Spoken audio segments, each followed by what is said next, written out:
Hello Pinas, hello world. Magandang araw po. And welcome back to our series, ang pinakamalaking kontribusyon ng Amerika sa mundo, imperialismo at kolonyalismo.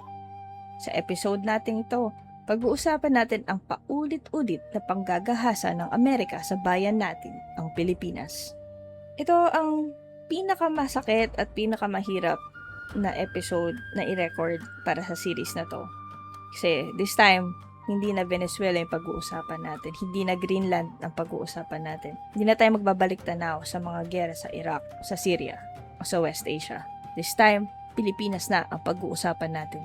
Ngayong araw na to, titignan natin kung paano paulit-ulit na ginawang entablado, base, at sacrificial lamb ang bansa natin sa proyekto ng Amerikanong imperialismo mula sa Clark Air Base noong Cold War hanggang sa Pax Silica AI Hub sa New Clark City ngayon. Kung pakikinggan mo ang official na kwento, lahat ng ito ay para sa friendship, mutual defense, creating jobs at pag-unlad ng bansa. Pero sa lupa, sa hangin, sa mga kontrata, makikita mo ang totoong kontribusyon. Base militar, logistics para sa gyera sa ibang rehiyon, bagong AI industrial zone na nakatali sa interes ng Amerika at ang kanilang mga pinakamayayamang kaalyado. Pagkatapos sakupin ang Pilipinas, sa dulo ng 19th century, nagtayo ang Estados Unidos ng mga military camp at airfield sa lupa natin. Isa sa mga pinaka-symbolic dito, ang Clark Air Base sa Central Luzon. Unang itinatag bilang US military camp matapos ang Spanish-American War at kalaunan naging pinakamalaking US Air Base sa labas ng Amerika. Clark Field na pinangalan kay Major Harold M. Clark ay naging target ng Japanese bombing noong December 8, 1941 at ginamit bilang major base ng parehong Japanese at US forces during World War II. Sa Cold War at Vietnam War, naging strategic supply base at fighter squadron installation ang Clark. Mahalagang link para sa US forces sa South Korea at Southeast Asia habang ang Pilipinas ang naging launchpad ng air operations para sa gyera ng Amerika sa ibang bansa. Sa madaling salita, lupa natin, gyera nila. Habang ipinapakita sa atin na ito ay alliance at security cooperation, ang mismong base sa Pampanga at Tarlac ang naging sentro ng power projection ng imperyo. Habang ang ordinaryong Pilipino ay nakatira sa anino ng base, tinitiis yung ingay ng mga eroplano at ang perpetual presence ng dayuhang militar. Noong 1991, kasabay ng pagsabog ng Mount Pinatubo, umalis ang US mula sa Clark at pinasa sa atin ang kontrol ng base.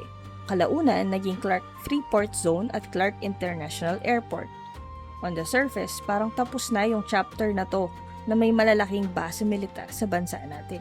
Pero sa 21st century, bumalik ang logic ng base sa ibang pangalan. Sa ilalim ng Enhanced Defense Cooperation Agreement o EDCA, pinayagan ng gobyerno ng Pilipinas ang US na mag-imbak ng weapons, magtayo ng facilities, at mag-rotate ng troops sa piling Philippine bases. Lahat daw ng ito nasa AFP ownership on paper. Sa official messaging, pinipresent ito bilang paraan para palakasin ang kakayahan ng Pilipinas na depensahan ang sarili laban sa China, sa West Philippine Sea, at tumulong sa humanitarian at disaster response. Pero sa ating nakaraang video tungkol sa Iran and US war at sa mga critical na analysis natin sa EDCA, tinanong na natin to, kapag ba ginamit ang base sa Pilipinas bilang logistics at staging ground para sa gyera ng Amerika sa West Asia at iba pang lugar, sino yung nagiging target?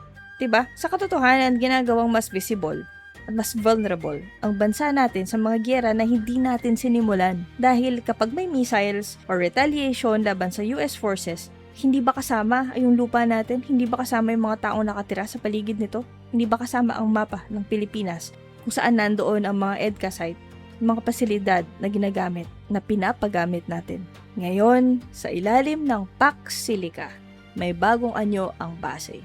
Hindi na airfield, kundi isang AI native industrial hub sa New Clark City. Government and PCDA statements describe Pax Silica as a US-led initiative to build a secure, resilient silicon supply chain covering critical minerals, semiconductors, AI, and advanced manufacturing. A 4,000-acre property within New Clark City, Tarlac, dating bahagi ng US Military Reservation na nakuha ng Pilipinas nung umalis ang US bases noong 1991, ay nakatakdang gawing industrial hub centered on AI innovation and investments. It is designated as a Golden Node and Economic Security Zone, the first of its kind under Pax Silica, positioned as vital link sa global supply chain ng advanced technologies. Ayon sa BCDA at sa coverage ng local and international mainstream media, mahigit 20 companies mula sa US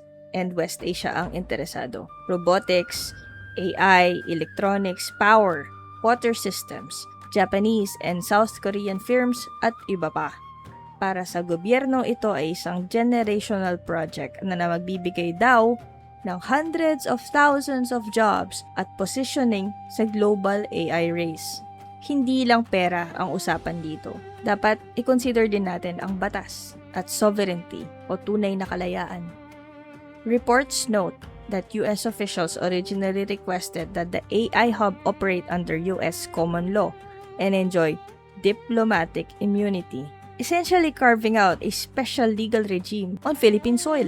BCDA officials have publicly said that the Philippine government did not accept these conditions. They emphasized that transactions in the hub would be governed by the Investors Lease Act and the BCDA law, and that the site would be treated as a standard business development agreement with no special privileges granted to the US government.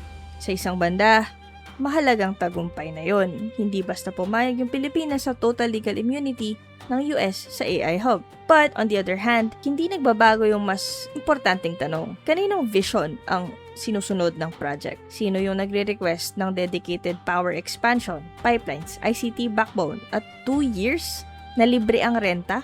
BCDA and NGCP planning documents show that the Philippines is now preparing 7 billion pesos worth of power expansion, embedded plants, and fuel pipelines to feed the AI hub's demand. Projects explicitly requested by the US side as part of Pax Silica. So, meaning, ni-request nila para mapaandar nila yung project na to. Tayo yung magdadagdag ng infrastruktura, tayo yung magpo-provide ng enerhiya, habang ang hub mismo ay nakadesign para sa supply chain security at mga pangangailangang industrial ng Amerika at ng kanilang mga kaalyansa. Kung ikukumpara mo ang Clark Air Base noon at ang New Clark City Pax Silica Hub ngayon, they look different, but the roots are essentially the same. Back then, eroplano, bomba, mga military bases para sa giyera sa Korea, Vietnam, at iba pang bahagi ng Cold War map. Today, it's AI chips, data centers, power-hungry industrial parks, critical minerals. Sila yung nasa center stage. But, nananatiling sentral ang interest ng Amerika sa design, sa logistics, at sa long-term control ng supply chain na to. On the surface, makikreate daw ng jobs. Ang future ng AI, yan ang pangako sa ating mga Pilipino. Pero, sa mas malalim na antas, ang lupa natin sa New Clark City, historically parte dati ng US base. Ngayon, Economic Security Zone ng Pax Silica ay ginagawang platform para sa global industrial race na pinangungunahan ng US at kaalyado nito. So, yung pattern tuloy-tuloy siya. Clark Air Base, lupa natin, giyera nila. EDCA sites, facilities natin, logistics nila para sa giyera nila. Pax Silica, AI Hub, infrastruktura natin, supply chain, AI ecosystem nila, kahit na nakabranding as partnership at friendship. So, in full honesty, paulit-ulit, ginagawang base, ginagawang biktima, ginagawang resources ang Pilipinas para sa proyekto na ang magbebenepisyo ay ang imperyo ng Amerika. Kung titignan natin ang hierarchy ng benepisyo, hindi pantay ang hatian. On top of the ladder is the US government and strategic planners, major tech and AI firms, global investors, local oligarchs na may kakayahang pumasok sa joint ventures at high-value contracts. Siyempre, kasama dito ang mga elite na nakapaligid kay Donald Trump at iba pang US political and business figures na pinapaboran ng Pax Silica para tiyakin na ang mga susunod na AI at semiconductor boom ay nakaangkla na sa US alliances. And sa baba ng ladder, Filipino workers na papasok sa hub bilang employees, contract staff, pero nakatay sa supply chain logic na hindi nila kontrolado. Mga komunidad na nakatira sa Tarlac, Central Luzon, nasasalo sa environmental, power, land use impact ng mega project na to at ang buong bansa na nag-a-adjust sa energy, infrastructure at policy para sa pangangailangan ng industrial zone na prioritize ang Amerika bilang top economic priority. Kung isasama pa natin ang mas malawak na context, US wars, war on terror, sanctions, support sa militarized projects sa Israel at sa region, makikita natin na ang Paxilica at ang Clark AI Hub ay bahagi ng mas malaking war economy ecosystem. Habang kumikita ang top 1% sa Amerika at ang kanilang mga global allies sa AI, chips, and defense contracts, tayo ang naglalagay ng lupa natin, kuryente natin, pipelines natin, data natin. Madalas, wala nang tunay na say sa long-term direction ng proyekto na to.